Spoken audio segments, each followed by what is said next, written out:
আচ্ছা মানে কদিন দেখি এই যে ছেলেমেয়েরা যে ব্যবসা করে, এই ব্যবসা শেখে কার কাছ থেকে? বাপ মার কাছ থেকে।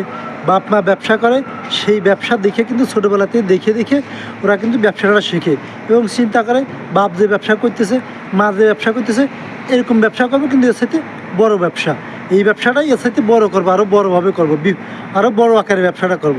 এই ছেলেমেয়েরা মনে করেন আপনি গার্মেন্টসের ব্যবসা করেন, আপনার ছেলে অথবা মেয়ে আপনাকে দেখে কিন্তু শিখবি।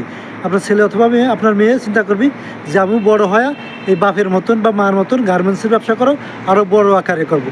যে কোনো ব্যবসা কর, যে কোনো ব্যবসা করুন, ছেলে মেয়ে কিন্তু বাপ মা দেখেই বেশিরভাগ ব্যবসা বা যে কোনো কাজ কাম বাপ মা দেখেই কিন্তু শেখে।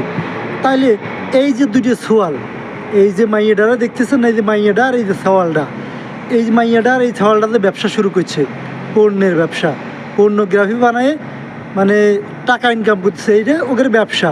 তাহলে এই ব্যবসাটা ওরা শিখছে কার কাছ থেকে? নিশ্চয়ই ওর বাপ মার কাছ থেকে শিখছে। ওর বাপ মা এই ব্যবসা করতো আর ওরা এটা দেখে দেখে কিন্তু এই ব্যবসাটা শিখছে। এখন ওর বাপ মা ব্যাপকভাবে করতে পারেনি, হয়তো চিপা চাপার মধ্যে ওই হয়তো এলাকার মধ্যে ওইরকম ব্যাপকভাবে করতো না, হালকা পাতলাভাবে করতো। কিন্তু মাইয়া চিন্তা করলো, সওয়াল চিন্তা করলো, বাপ মা তো ছোটোখাটো আকারে করতো, বাপ মার তো কেউ চিনতো না, কিন্তু আমরা বড় আকারে এই ব্যবসাটা করব। বড় আকারে করব, সারা পৃথিবীর মানুষ আমাদের চিনবি। আর এই চিন্তা ভাবনা থেকেই এই সওয়ালটা আর এই মিয়াটা কিন্তু এই ব্যবসা শুরু করছে। এই পর্নোগ্রাফি বানায় মানে পুরা দুনিয়ায় ছাড়াই দিচ্ছে।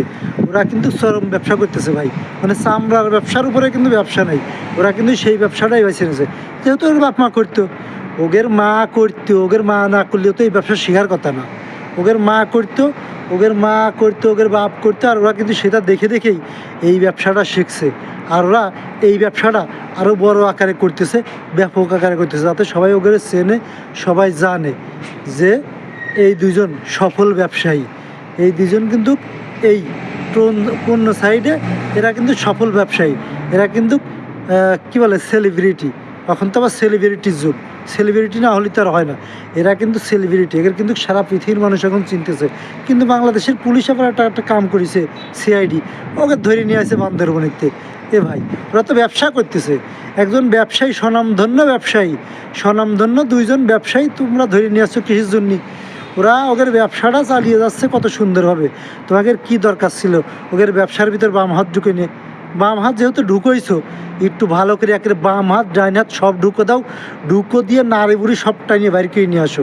ওদের এই ব্যবসা যেহেতু ওদের বন্ধ হওয়া যাচ্ছেই, এমনভাবে বন্ধ করো ওদের এই ব্যবসা বন্ধ হওয়া দেখে, ওদের এই পরিস্থিতি দেখে জিন্দিগিতে যেন আর কোনো মায়ের পুত, কোনো মায়ের জি এই কাম করার সাহস না পায়, সেই কামটা কিন্তু তোমরা করিয়ে দাও ভাই।